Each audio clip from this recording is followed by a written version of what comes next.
Değerli dostlar, hər birinizi xoş gördük. Bir bax kanalındasınız. Bugün insultdan sonra, beyin insultundan sonra nitqimizdə yaranan problemlərdən danışacağıq. Nitqdə yaranan problemləri necə aradan qaldırmaq olar və psixoloq və loqoped təlimlərinin bu mərhələdə rolu nə dərəcədədir və ev şəraitində yaxud da ki, mərkəzlərdə bu problem necə həll olunur? Bugün mövzumuz insultdan sonra nitqdə yaranan problemlərdir. Studiyamızın qonağı psixoloq, loqoped Salih xanım Əhmədovadır. Xoş gördük. Çox sağ olun, təşəkkür edirəm. Necəsiz Salih xanım? Çox sağ olun, yaxşı olasınız. Siz necəsiniz? Təşəkkür edirəm, yaxşı olasınız. Ümumiyyətlə, beyin insultundan istəyərdim danışaq. Beyin insultu nə deməkdir və bu nə zaman nitqdə problemə çevrilə bilir?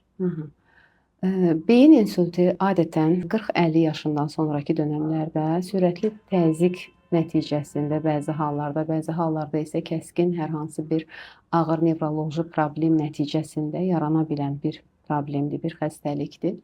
Və bu xəstəlik nəticəsində, yəni insultdan sonra həm nitqdə, həm zəkada böyük bir problemlər yarana bilir. Bəzən nitq ümumiyyətlə itə bilər və yaddaş burada itə bilər tamamilə. Yəni bu insultun ağırlıq dərəcəsindən asılıdır. Çox maraqlıdır. İnsan nitqinin birdən-birə itməsi onun psixoloji vəziyyətinə, psixoloji durumuna necə təsir göstərir? Əslində, yəni nitq itirilən zaman ümumiyyətlə insult keçirən bir insan əvvəlcə özündə olan problemi dərk etmir. Bəzi hallarda bu tamamilə yaddaşın itməsi ilə nəticələndiyi üçün insan özündəki problemi dərk etmir. Əvvəlcə ətrafını, hətta ən yaxınlarını, özünü belə tanımaya bilər. Bu zaman onun nitqinin itib itməməsi ona bir o qədər də psixoloji təsir etmir. Çünki şuur özümüzdə deyil. Amma zamanla yaddaş bərpa olmağa başlayır. Bu bəzən çox uzun zaman apara bilir. Müəyyən müalicələrdən sonra yaddaş tədricən zamanla bərpa olmağa başlayır. Bu zaman insanın nitqinin olmaması, ifadə bacarığının olmaması insan üçün ikinci bir psixoloji travmaya çevrilir. Yəni insultin dərəcəsindən asılı olaraq, zədələnmə trayektoriyasından asılı olaraq beynin hansı hissəsi zədələnib və burada zədələnən ocaq, yəni hansı bölgəyə düşüb? Burada nitqi anlama mərkəzi zədələnib, yoxsa nitqin ifadə mərkəzi zədələnib və ya hər ikisi zədələnib? Bundan asılı olaraq insanın həm psixologiyasına təsir etmiş olur, həm sonraki dönəm, korreksiya dönəmi, yəni nitqin bərpa olması, yaddaşın bərpa olması hər biri beynin zədələnməsindən asılı olur. Yaddaş bəs itirsə, sonra da necə qayıda bilir? Yaddaş ümumiyyətlə, yəni hər bir insultda deyə bilmərik ki, yaddaş itir. Bəzi hallarda itə bilir bu. Bu zaman yaddaşın bərpa olması üçün müəyyən etaplar var. İlk öncə müalicə olunmalıdır. Çünki insult zamanı hüceyrələr zədələnir beyində. Sol beyin zədələnməsi zamanı bu daha çox olur. Çünki mərkəzi nitq aparatının çox hissə payı, yəni nitqin ifadəliliyi və nitqin qavranılması sol beyin payına düşür. Əgər insult sol beyin payında olubsa, biz buna iskemik insult deyirik. Bu zaman nitqi anlama mərkəzi və nitqi ifadə mərkəzi zədələnmiş ola bilər, hər iki mərkəz. Bu zaman ilk öncə biz nitqi anlama mərkəzini bərpa eləməyə çalışırıq. Düzdür, burada müalicənin önəmi çoxdur. Nevroloqlar, nevropatoloqlar və psixiatrların ola bilsin ki, yazdığı dərman preparatları nəticəsində xəstənin zamanla müalicəsi getdikcə sağlamlığı bərpa olmağa başlayır və burada artıq psixoloq ilk öncə, yəni burada psixoloq tərəfindən müayinə aparılır. Yaddaşın hansı səviyyədə olması yoxlanılır və bundan sonra artıq reabilitasiya işləri başlanır və düzgün istiqamət alırsa, müalicə və psixoloqun rəyi düzgün olursa, bu zaman zamanla yaddaşın bərpasına başlamaq olur. Yəni insultdan sonra nitq itibsə, nitq yoxdursa, bunun bərpası mümkündür. Bəli.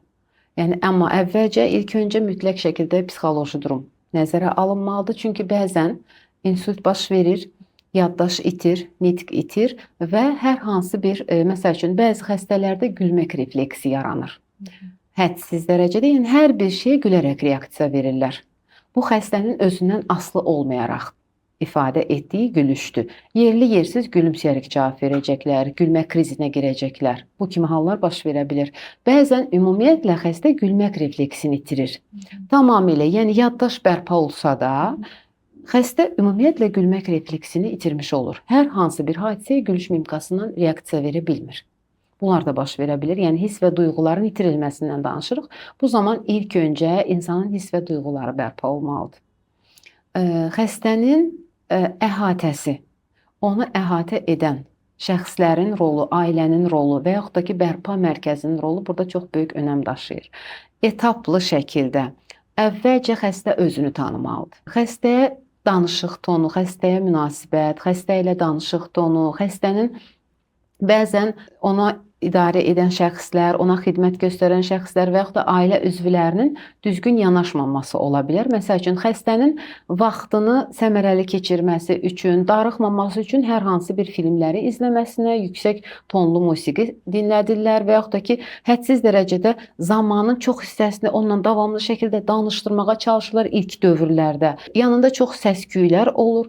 Bu, xəstəyə əksinə qıcıq yarada bilər. Bu, əks təsir göstərə bilər, təkrar insulta apara bilər. İlk dövr xəstənin qorunma dövrüdür. Bu dövrdə xəstə üçün ən maksimal dərəcədə sakitlik olmalıdır. Bir müddət xəstənin kimlərləsə təmasına icazə verilməməlidir. Əlbəttə ki, bu bir çox hallarda xəstəxana şəraitində olur.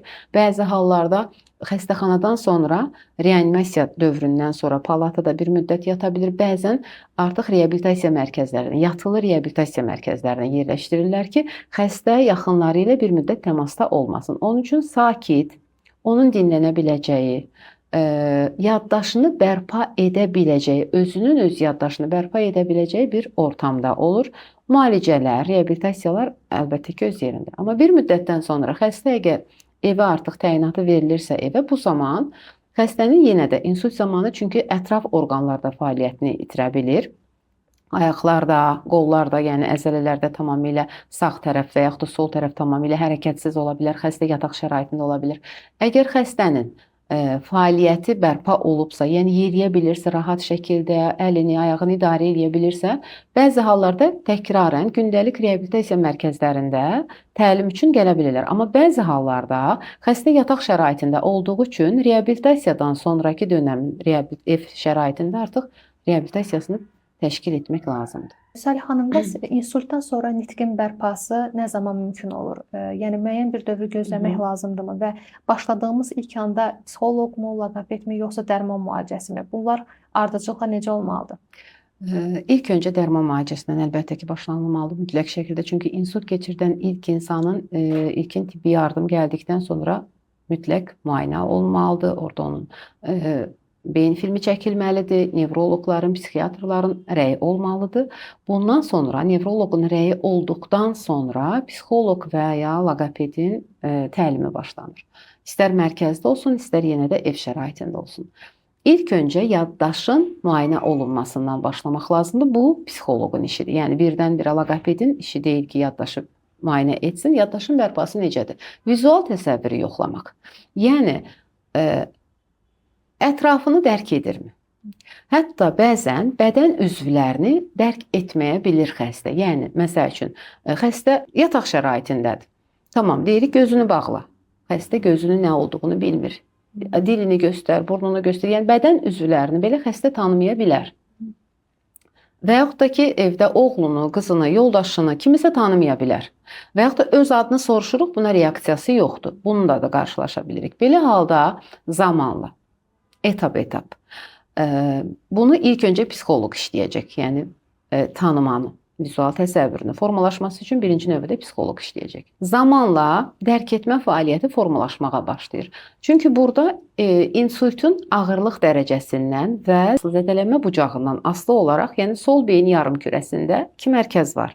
Brokko və Vernik mərkəzi. Brokko mərkəzi nitqi verən mərkəzdir. Yəni biz nitqi ifadə etdiyimiz zaman Brokko mərkəzi vasitəsilə ifadə edirik. Siz məni hazırda Brokko mərkəzindən dinləyirsiniz. Vernik mərkəzi isə mənim sizə ifadə etdiyimə yardımcı olan mərkəzdir. Yəni mən nitqimi Vernik mərkəzi vasitəsilə ifadə edirəm. Əgər zədələnmə hər iki mərkəzdədirsə, bu zaman həm yaddaş, həm nitq pozulmuş ola bilir və şifahi nitqin anlaması burada çətinləşir. Yəni, xəstə mənim dediyimi anlamadığı üçün mənim hər hansı bir reaksiya vermir. Olsun, burada söz olmasın. Amma anlamadığı üçün də hər hansı mimika və jestlərdən bədən üzvlərini göstərmir. Yəni, heç bir nitqə reaksiya vermir.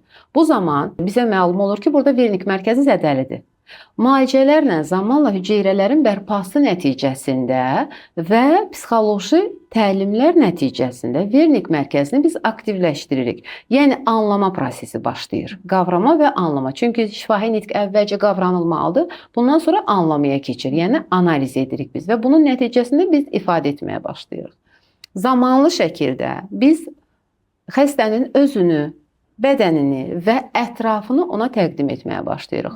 Bu şəkillər əsasında da ola bilər, bu ərzaqlar, qidalar, yəni onun gündəlik məişətində istifadə etdiyi bütün ləvazimatlar əsasında da tanımanı təşkil edə bilərik. Və bundan sonra artıq ailə üzvləri adlarını ifadə etməklə təsəvvürü canlandıraraq, yəni yaddaşı bərpa etməyə nail oluruq. Artıq bundan sonraki etap loqopedin işi başlayır.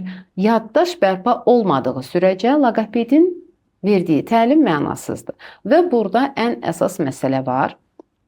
Bəzi hallarda yaddaş toxunulmur.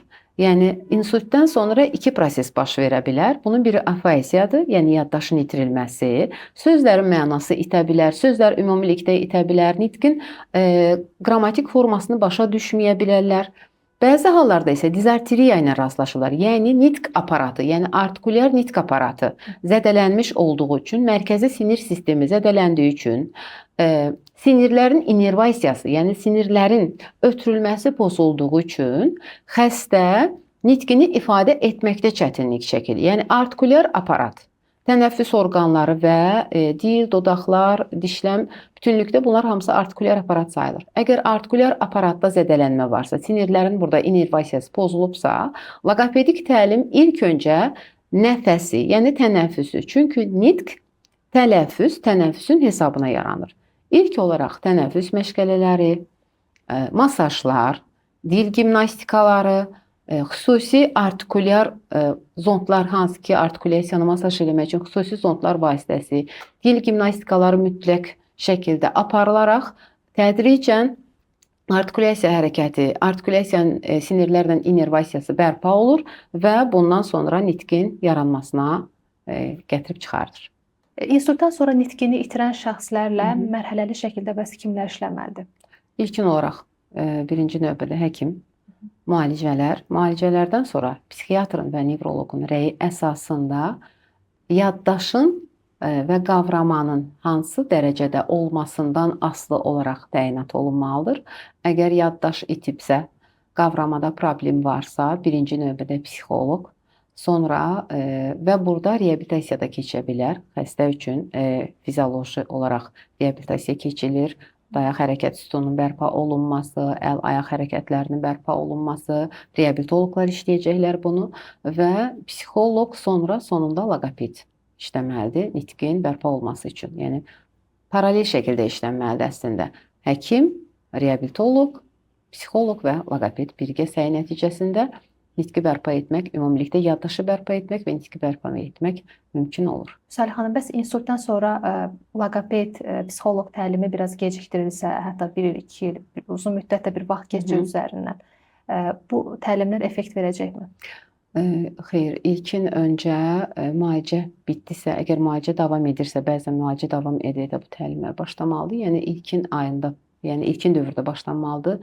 0-3 ayında ilkin dövr mütləq şəkildə müdaxilə, əvvəlcə müalicə və müdaxilə başlanır. Bəzən bu 3 ayın ilkin dövrdə də nitqi bərpa etmək, yaddaşı bərpa etmək olar.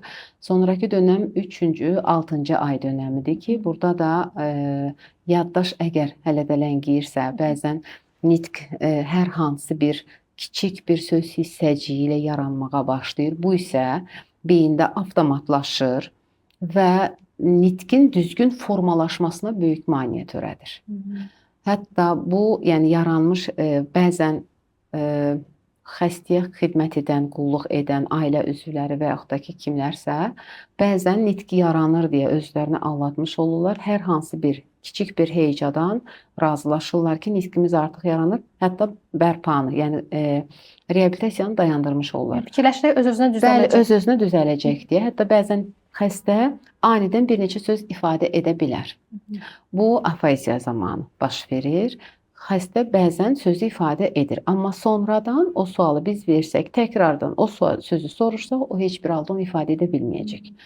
Və uzun müddət, yəni insultdan sonraki uzun müddət sonra nitqin bərpası xeyr, bu çox vaxt yaxşı nəticə vermir və xəstənin özümüzdə düşünək. Yəni biz davamlı şəkildə danışırdıq, fikirlərimizi bölüşürdük, cəmiyyət içində özümüzü ifadə edirdik və birdən-birə nitqimizi itirmişik.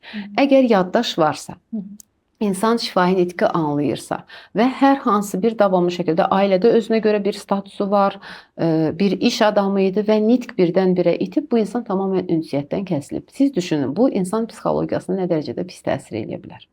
Yəni burada ikinci infarktda artıq biz insanı götürmüş oluruq. Yəni gözlədiyimiz müddət onun ikinci infarktına səbəb ola bilər. Yəni keçirdiyi psixoloji gərginlik təkrardan bu hadisənin yaşanmasına və artıq daha ağır bir şəkildə infarktın nəticələnməsinə səbəb ola bilər. Bu səbəbdən mütləq şəkildə, yəni hər hansı bir xəstə bunu yaşadısa, insult keçirdisə, reabilitasiya mütləq və vacibdir. Yəni və dayandırmadan.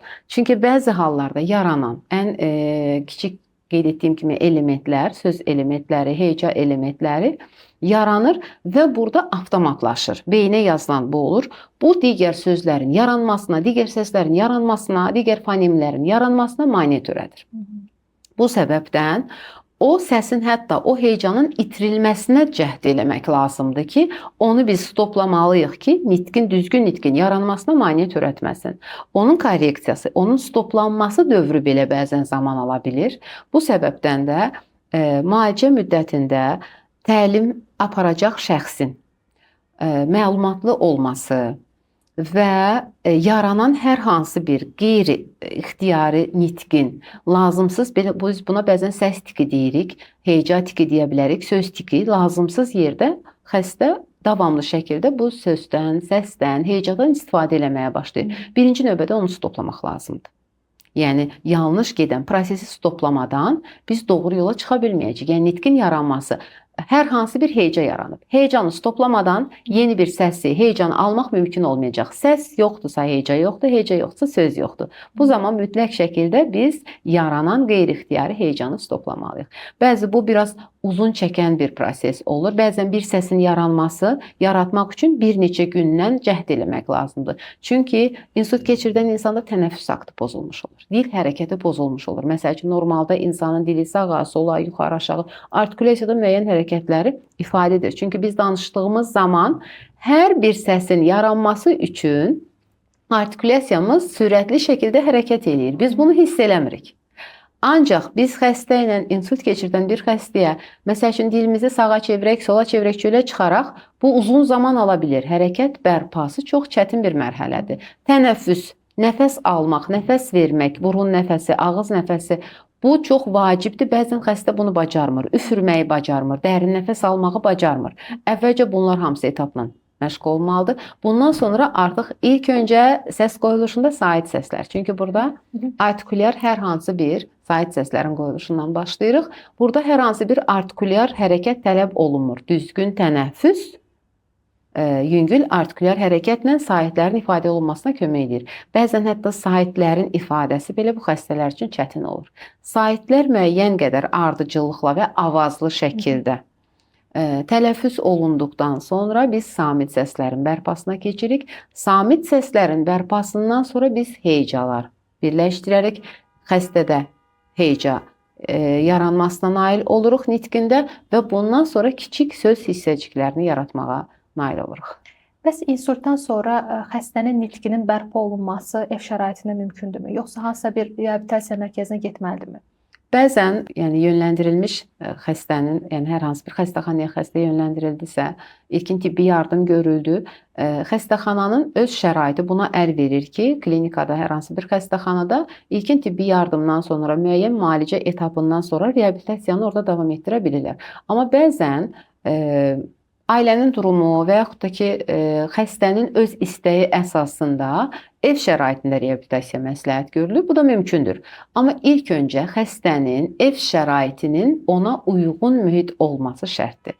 Xəstəni qıcıqlandıracaq səslər, narahat ortam, davamlı şəkildə səs-küy, yəni ona uyğun olmayan bir atmosfer varsa, əlbəttə ki, burada bizim korreksiyamız da nəticəsiz olacaq. Amma bəzən ev şəraiti çox normal şəraitdə olduqda və evdə xəstəyə xidmət göstərən şəxslər əlavə ev tapşırığı olaraq verilən proqramları çox gözəl bir şəkildə yerinə yetirirlər. Bəzən biz xəstədən gözlədiyimizdən də tez nəticə ala bilirik. Yəni xəstəyə gün ərzində 15 dəqiqə dil gimnastikasını və tənəffüs aktının formalaşması üçün nəfəs məşğələləri veririk.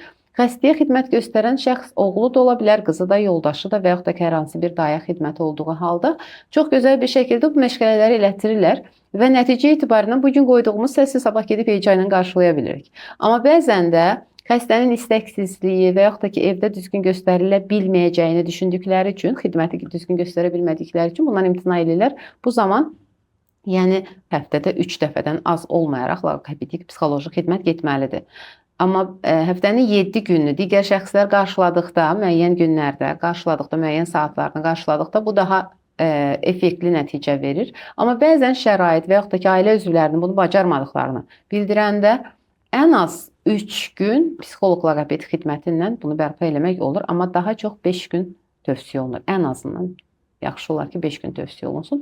Belə halda bəli, xəstənin müalicəsi düzgün gedirsə, davamlı şəkildə səhhəti müayinə olunursa, hər hansı bir yenidən buna risk altındadır, yoxsa yoxlanılırsa və düzgün reabilitasiyaya gedirsə, xəstənin nitqini tam olaraq 80-90% demək olar ki, bərpa etmək mümkün olur. Bəs hansı yaşlarda insultdan sonra nitqin bərpası mümkünsüz olur? Adətən necə ki, digər xəstəliklərdə olduğu kimi insult zamanı da yaş qrupu artdıqca xəstənin bərpası, səhhətini, orqanizmini bərpa eləmək çətin olduğu kimi, eləcə də nitqini bərpa eləmək çətin olur.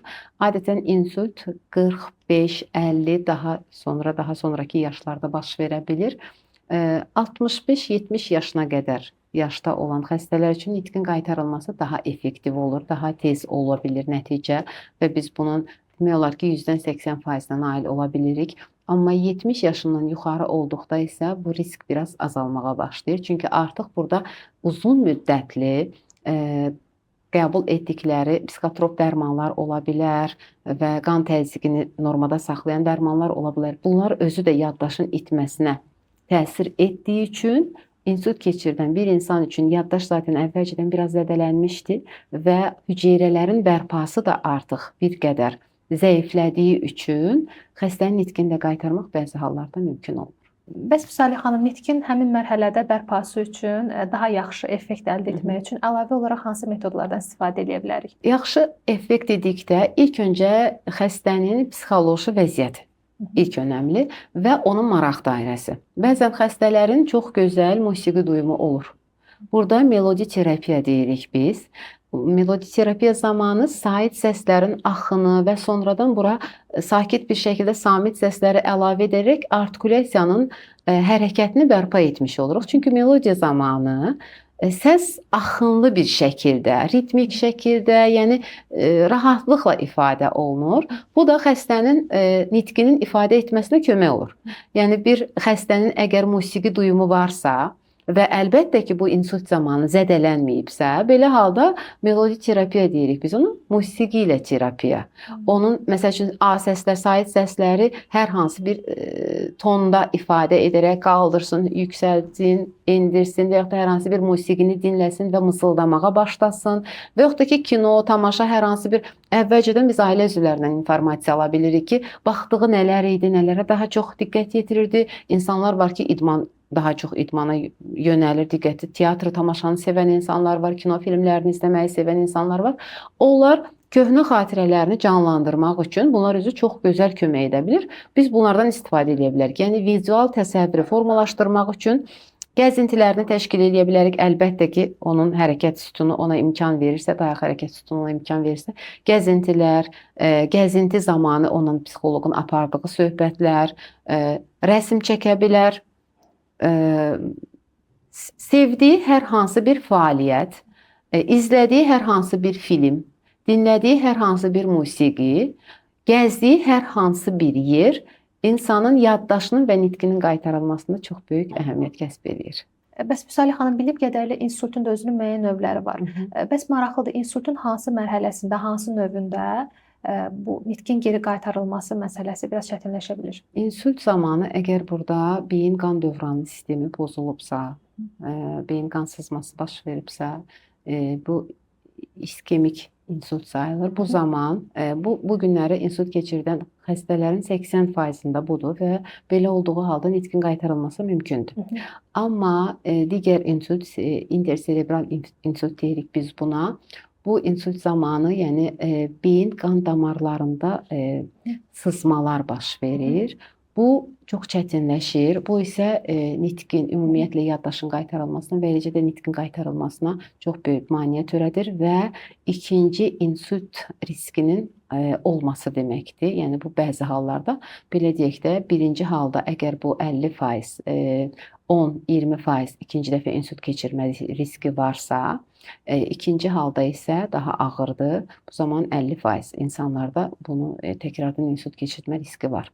Bu səbəbdən yəni əgər iskemik insult yaşayıbsa xəstə, belə halda onların yaddaşın və nitqin bərpa olması daha asan olur. Bəs yaddaş və nitqin bərpa olunması üçün keçirilən məşğələlərin müddəti nə qədər olmalıdır? Bu xəstənin psixoloji durumunun qaytarılmasından daha çox asılıdır. Psixoloji durum bərpa olunduqdan sonra və reabilitasiyanın düzgün təşkil mərhələli şəkildə. Yenə də burada xəstənin öz fəaliyyəti də əsasdır, nə dərəcədə buna cəhd edir. Bəzən xəstə depressiv hallar yaşayır. Heç bir halda, yəni loqopedik təlimlərə reaksiya vermək istəmir. Əlavə olaraq gün ərzində, yəni öz-özlüyündə məşq eləmir. Biz onlar üçün nəfəs gimnastikası əlavə olaraq veririk, dil gimnastikası əlavə olaraq veririk. Xəstə bəzən bunları heç də icra eləmir. Və yaxud da ki, təlim zamanı reaksiyaları çox zəif olur. Belə halda əlbəttə ki, təlim uzun müddət ola bilər, 1 il, 2 il davam eləyə bilər. Amma bəzi hallarda xəstənin özü də fəaliyyətini bərpa eləmək istəyir, həvəsli olur, ailə üzvləri də buna dəstək olur, davamlı şəkildə əhvalını xoş tutmağa çalışırlar, ona uyğun ab-hava yaradırlar və keçmişi qaytarmaq üçün davamlı şəkildə ona nələrsə danışsınlar, nostalji hisslərini oyatmaq üçün danışırlar, onu köhnə yerlərə götürmüş olurlar, şəkillər əsasında söhbətlər aparırlar. Belə halda yaddaş tez bərpa olursa, nitqin də bərpası tez olur. Yəni, bəzi hallarda nitqin bərpası 3 ay müddətində də bərpa ola bilər, 6 ay müddətində də, bəzi hallarda isə 2 il müddətində bərpa müddəti apara bilər. Yəni, bu müddət xəstənin vəziyyətindən, xəstənin həyat şəraitindən və xəstəyə olunan düzgün qulluq və müalicədən asılıdır.